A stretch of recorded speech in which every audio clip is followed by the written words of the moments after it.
Բայց չեք մտածում, որ այդ ամեն ինչը փոշու բուն է։ Փոշին է պատում մեր քաղաքը, ու մենք ապրում ենք այդ փոշու մեջ։ Այդ փոշին շնչում ենք, մենք հլը հեչ։ Մեր երեխաներն է շնչում այդ փոշին ու հիվանդանում։ Բա ուր է մեր Երևանը։ Իր տուֆերով,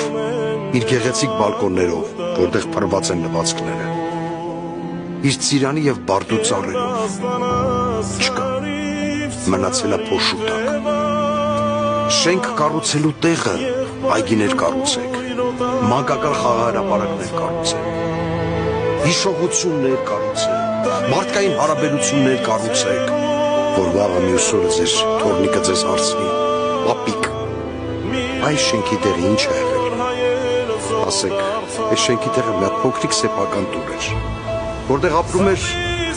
մի քիչ ցնդած, բայց համերաշխ ընտանիք։ Ու մենք այդ տունը քանդեցինք, տեղը 25 հարկանի շենք սարքեցինք։ Սա